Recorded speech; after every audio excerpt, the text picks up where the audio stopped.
All right, my name is Justin Hudson. I am a student at the University of Maryland, College Park. I study physics, and I currently am employed by the nuclear facilities and work on things such as a reactor and a linear accelerator. Cool. Yeah.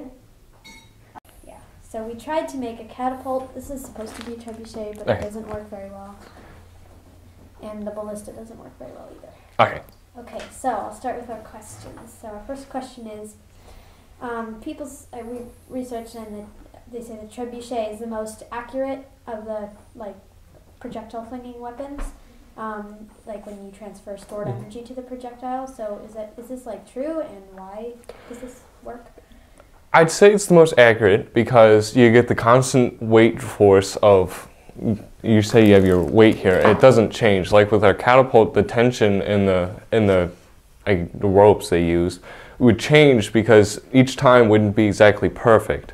So it's more accurate to use something that's constant, like the constant velocity will keep going.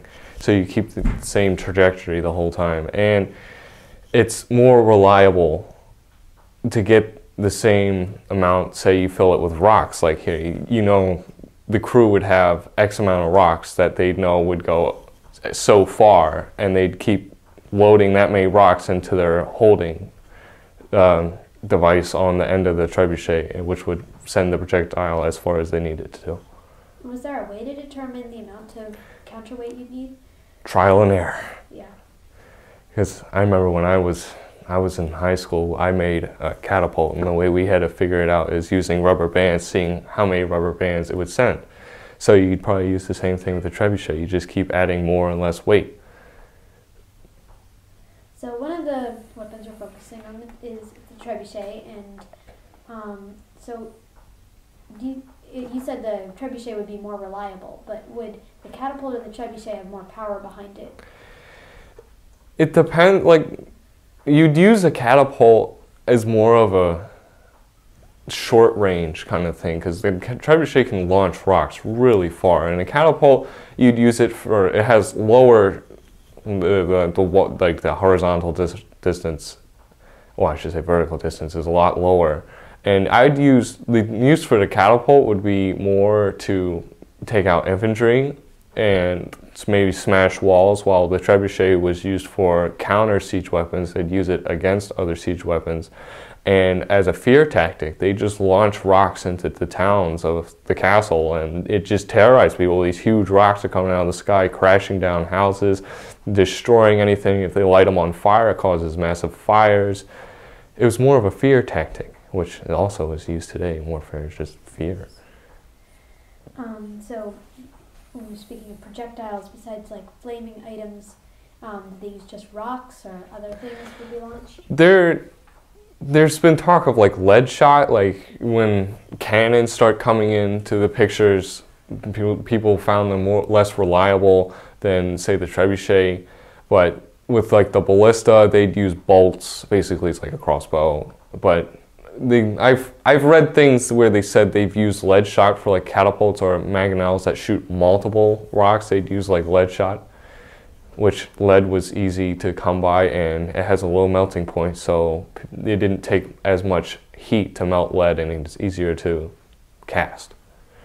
And you said about flaming projectiles, so what would they use to light on fire?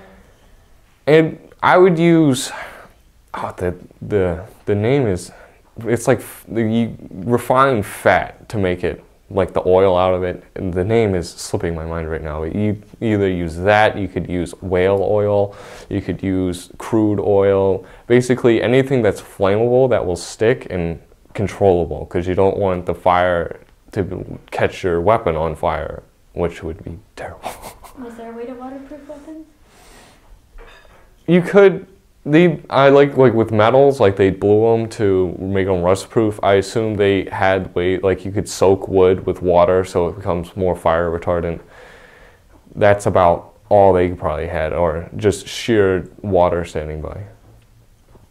The ballista, it's like a giant version of a crossbow, basically. So what's really the difference between them, and when would you want to use a ballista rather than a crossbow? So you'd use a ballista. A ballista is the giant version of a crossbow. It has straight up more firepower. Like a crossbow is like archer. It's a one man. It takes down people. But the ballista will go through shields. It will go through multiple people. It's like a field weapon. You know, if you're in a field battle, you'd use a ballista. It'd go through many ranks of people. It was a devastating weapon. And the crossbow, it would, if you hit the person, it would you know, if knights, plate armor, it'd occasionally pierce that, it'd stick into arrows. You'd use it more for the less armored, basically they call them man-at-arms infantry that are just light infantry that the crossbow would be used against. But the ballista had no bounds. It would go through knights, it would go through horses, it would go through many people. And like about how big was it? How many men would it take to operate? Well, it depends on the ballista. Like, the bigger they are, the more powerful they are. So you need more damage or range, you make a bigger one.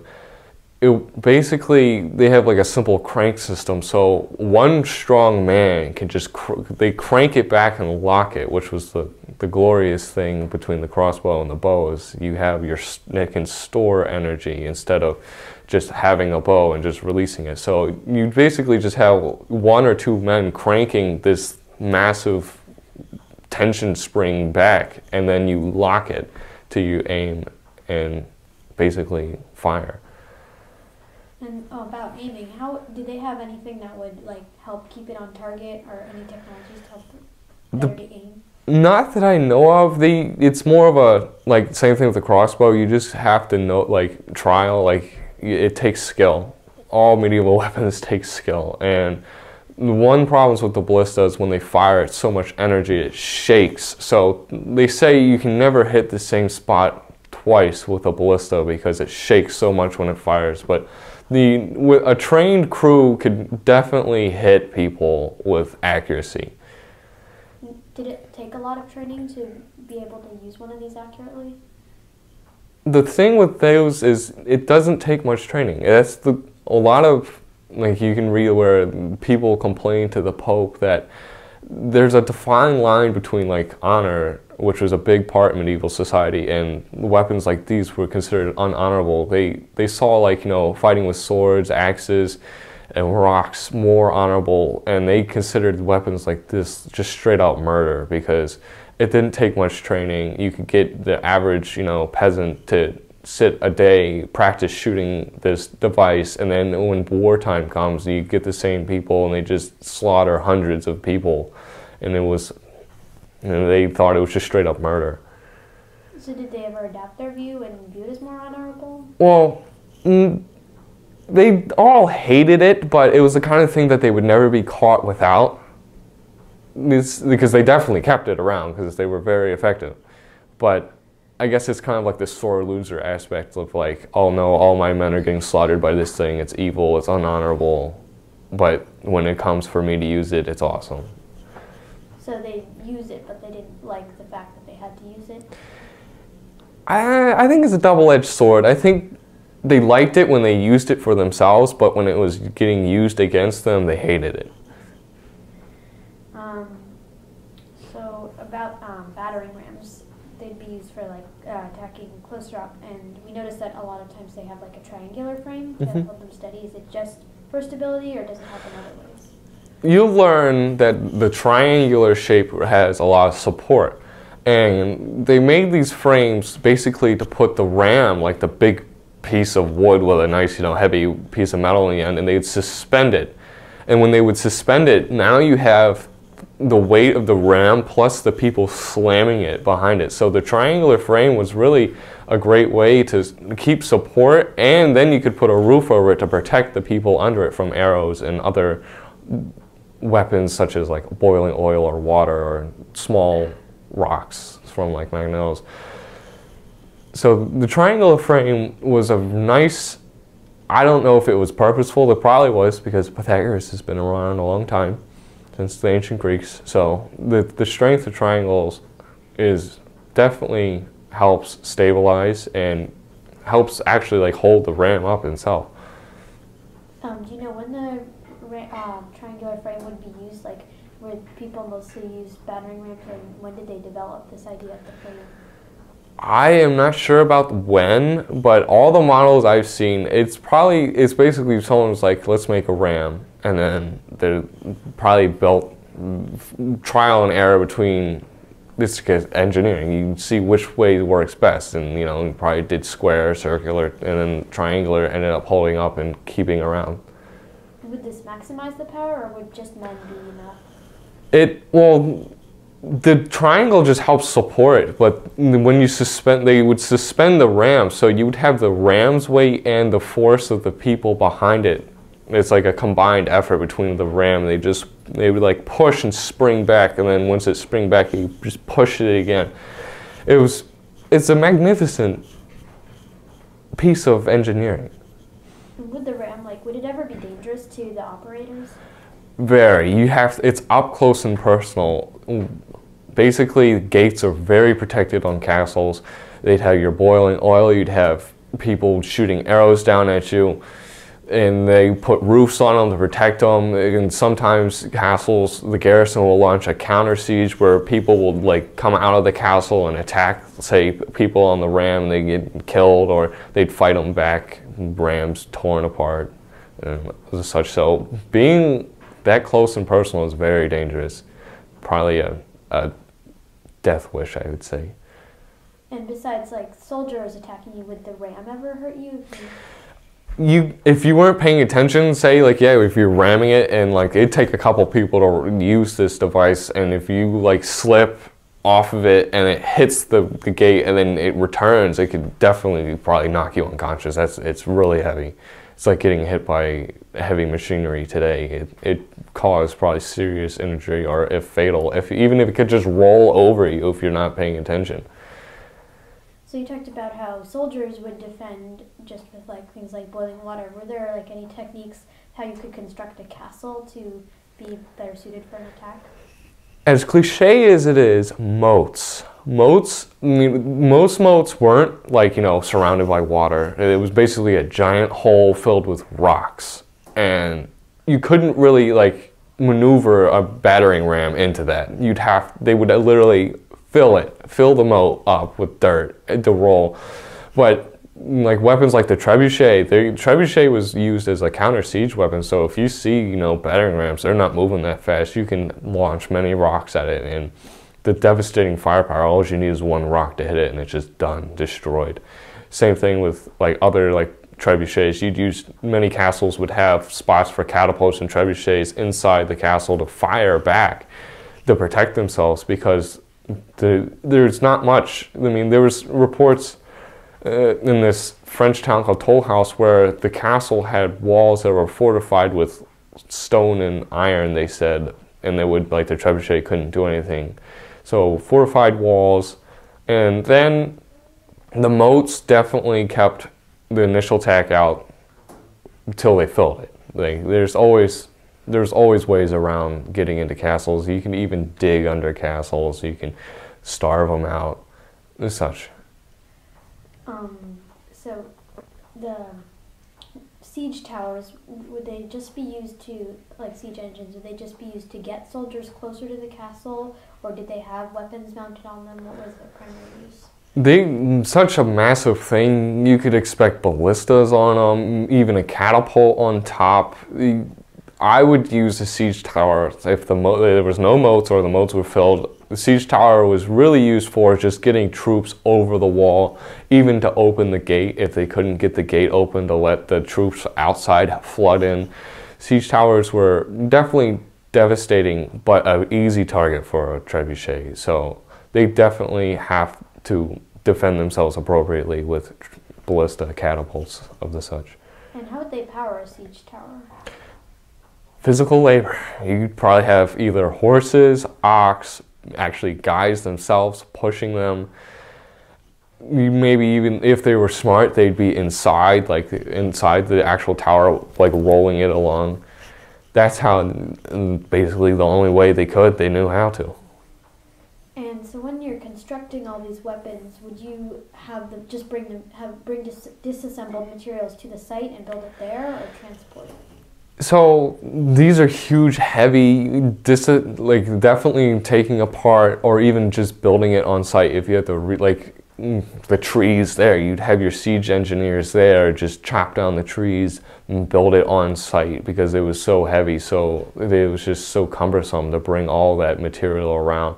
You would definitely have to be prepared with rocks, especially if you're in the castle. You'd have rocks, you'd have definitely a whole bunch of boulders or a quarry nearby where you can collect ammunition for stone throwing. So we've seen this technique where castle walls are angled. Mm-hmm. Is that just to protect against siege towers, or is there any other purpose to that? Well, when they're angled, it also allows the archers on the top to actually have a clearer sight to the actual base. So instead of like not being able to shoot down, you also can shoot, like it helps give you line of sight to the downward. Angled might also help deflect other projectiles such as ballista bolts, even maybe help absorb damage from, say, a trebuchet rock coming in or a catapult rock. Because most walls at this time in medieval ages and the Middle Ages, the wall building technique was you'd have like your stone and then inside would be like gravel and dirt. So like impacts such as like a trebuchet rock would hit and that would hit the wall and the stone would, take the main amount of force, but the rock and gravel and dirt in the wall would help absorb it like a sponge. So I could see the slant on the walls help as archers line of sight and deflecting such projectiles. So when using a trebuchet or a catapult, do you think it would be more difficult to aim it from the battlements on a castle or down on the ground at the castle? You'd have a bigger target aiming at the castle because unless your commander tells you something exactly to aim at, you'll just know it's that far away. We're supposed to terrorize the people inside. Let's just go fire rocks into the castle. The people on the castle would have to probably specifically aim for such like siege weapons or groups of soldiers standing around, or like the ballista people or the the mangonels, or just a straight up catapult would have to aim for other like rams coming. So it'd definitely be harder for the people in the castle to defend. And would it be difficult to make a shot from the castle because you're higher and trying to get it downward?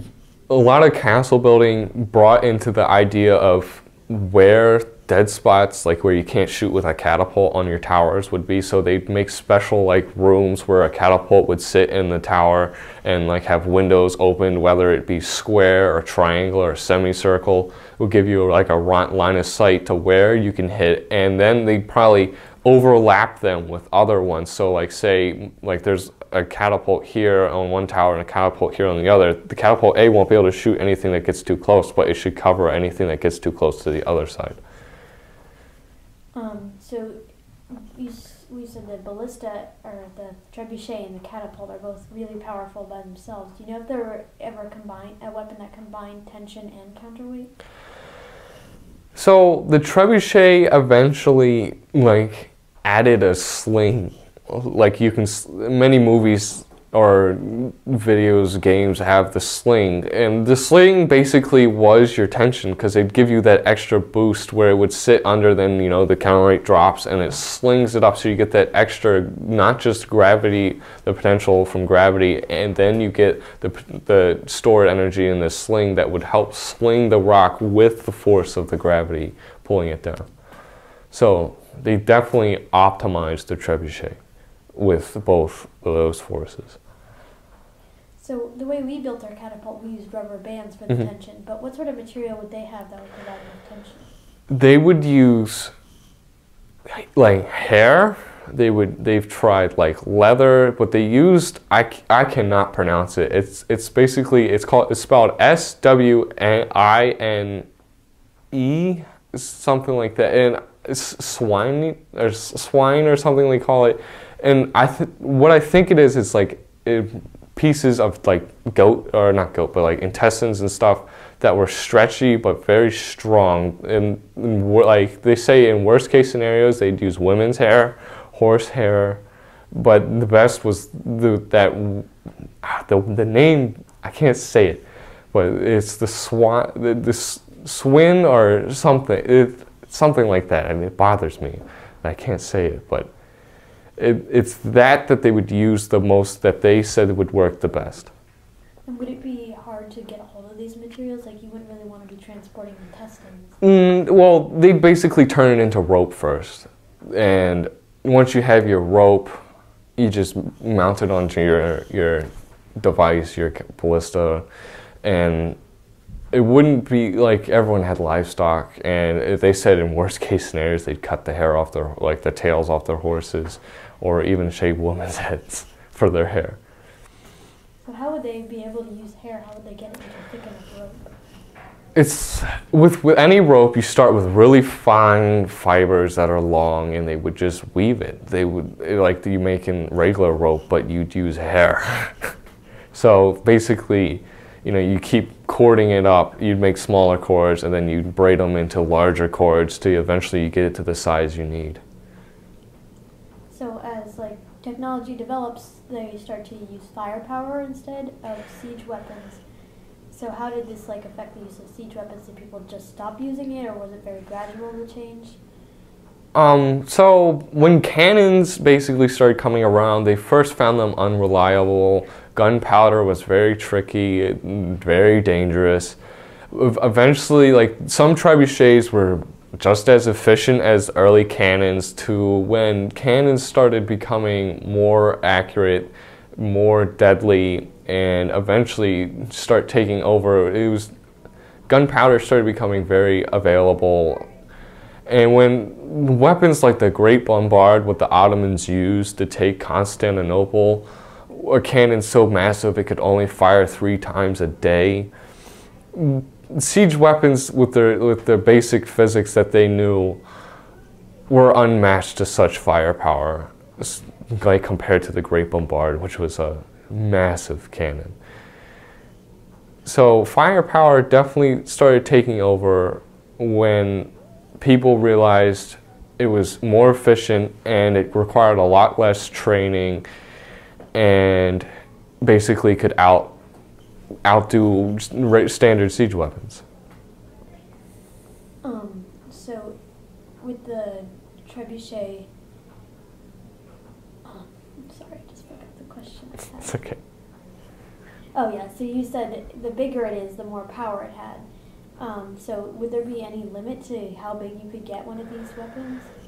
It's about as big as you were able to support or man, because eventually, like, if you want to make it something so big, like, you can't get one single beam together. Like, they would probably use about a length of a tree. That's probably about as big as they're going to get for, like, the throwing arm. Because once you start adding different pieces to the throwing arm, it starts becoming more and more unstable. But because there's definitely, the bigger it is, the more it costs, and the more the heavier rocks you can throw. So it's more of a balance between what you need to be, like, the thing you're attacking. So you basically build your trebuchet to what you're attacking. And if it's so big that you need something so big that it's so huge, it's just a waste, you just make multiple. So there would definitely be a limit to where it becomes more effective to have multiple than just one big one. And did it take a long time to assemble these if you assembled on site?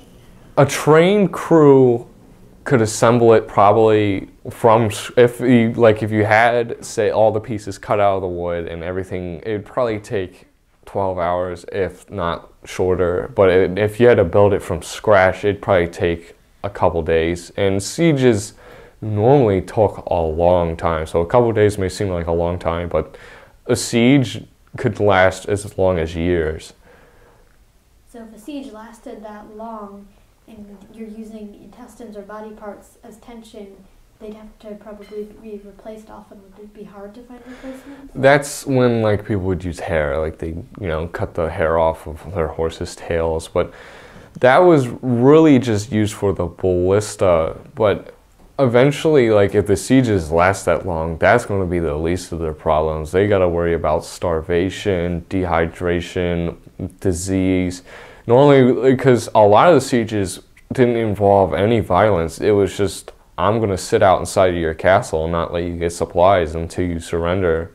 You're going to starve to death.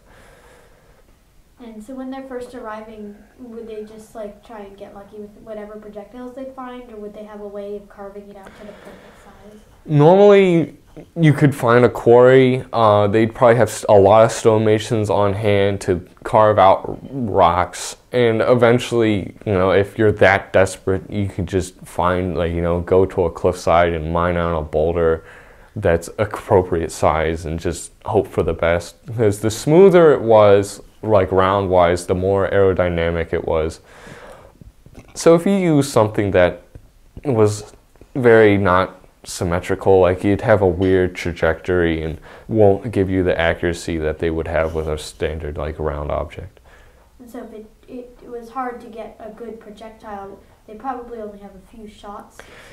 Well, it depends how prepared you are. Like, say if you're in a castle waiting, you could just have stonemasons just constantly just cranking out these stone balls at certain weights and, and the roundness of them. So the more masons you have working on, the more shot you'll be able to have. So if you're preparing to attack, you definitely will probably have men making rounds for you. And if you have enough masons, you probably don't need to worry about retrieving projectiles. But if you don't have that many projectiles, say it's a really big weapon, would they try and get them back after they're thrown? So if it was like a misfire and it didn't land in the castle, it might be worth retrieving.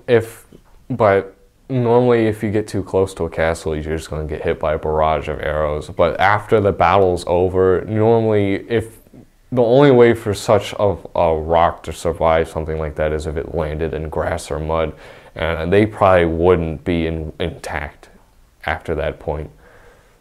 And did they have a specific type of stone they'd use, or just whatever they could find? They probably used harder types of stones. I would probably use, I guess it depends on where you are, what kind of stone you have available, but they probably didn't use limestone. You need something that basically will have enough hardness that will do damage, and something that's not brittle, but you also want weight too, because you can get lighter rocks. So if you're desperate, you probably just go to wherever is closest and get your rocks, but you definitely want to find a more denser type of rock material than say like limestone or sandstone, because you don't want to use that kind of stone because it's just too brittle and weak. And when you're getting the stone, would it take about how long would it take to shape it so it has a pretty predictable trajectory? So I know there's another documentary that actually people made a modern trebuchet, and they had a stonemason make a stone within a week. That's just one guy sitting there with a chisel and just chiseling it out of a square block. So I guess if you do it, like you say you're a stonemason and you've been doing nothing but making round stones for all your life, you could probably crank out at least one a day. So if you have a couple people doing it, or like 12, maybe working together, they could probably make multiple shots a day. So using these weapons, it wouldn't be very rapid fire. It would be a few good shots, right? You would want, depends on your ammunition. If you have plenty of stones and you want to create lots of damage, you want to fire as much as you want. But when you're sieging a castle, the objective normally is not to destroy the castle, because you will be taking the castle for yourself. So you want it to be intact so you don't have to pay to repair it. So normally you don't want to shoot too many projectiles at it, because you'll just wreck the thing. And when you're shooting at a castle, are there some places that are better than others to aim at that would cause more or less damage?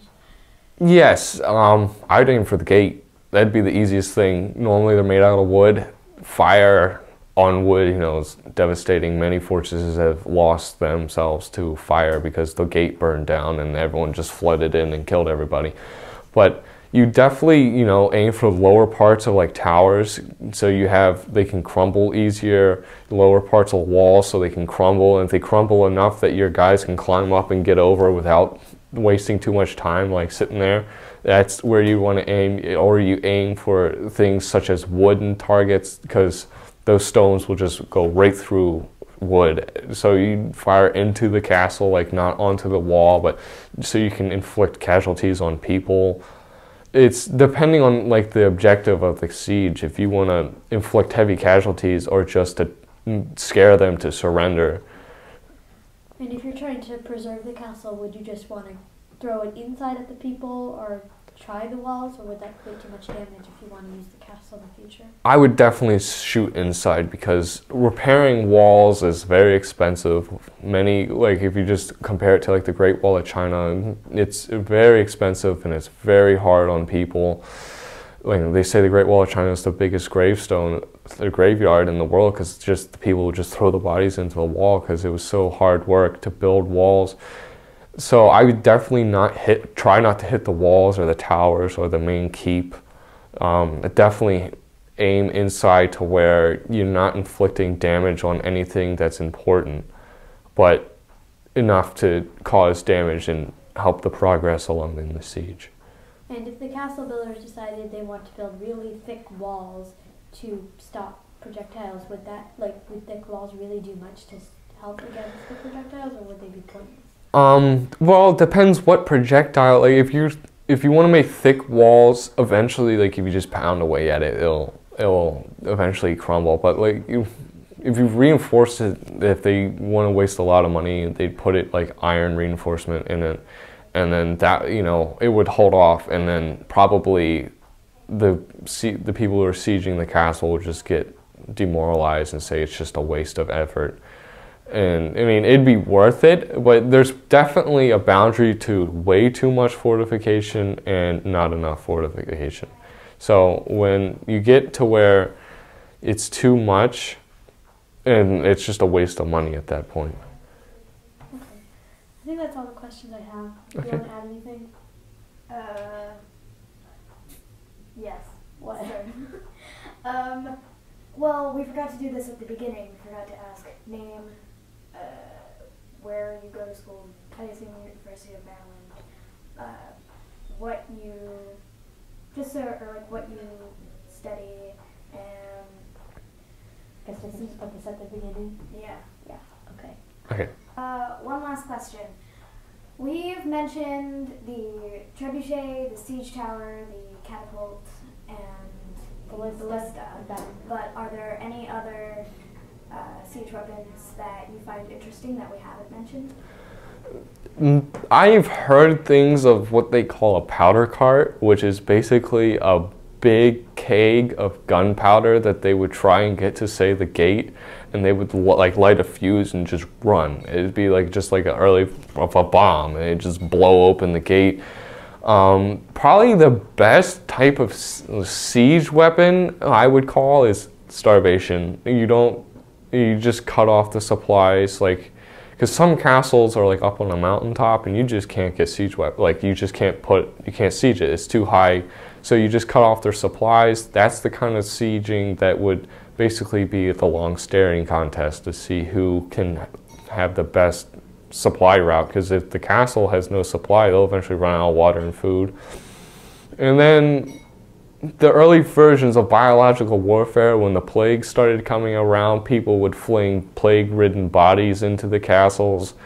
That would be devastating if they didn't know what to do with them, because most people, they don't know what germs are or bacteria are. So, when bodies start landing in their castle, they just kind of leave them there because they have more important things to do. And then when everyone dies from the plague, you just take the castle from yourself. So that's basically all the important things of sieging, I would say. I know there's many types of siege weapons out there, and like with today, inventions come and go. There's probably siege weapons that were fantastic but never survived, like because not many people may have wrote it down. Like Genghis Khan would when he was on his quest, he would capture siege engineers and help him siege other towns because the Mongols had no need to siege castles because they were nomadic. So they could have come up with some interesting things. I know a lot of siege weapons from Asia are a lot different. They have things called the fire cart, which basically are like little arrow rockets that they would have they were basically like little fireworks, but were arrows, and they would like light them and they'd shoot out. that's pretty cool. I would say it's almost like a machine gun, but with arrows. So if looking at like just medieval Europe, I think that covers just about everything that I know of. Great. Thank you so much. No problem.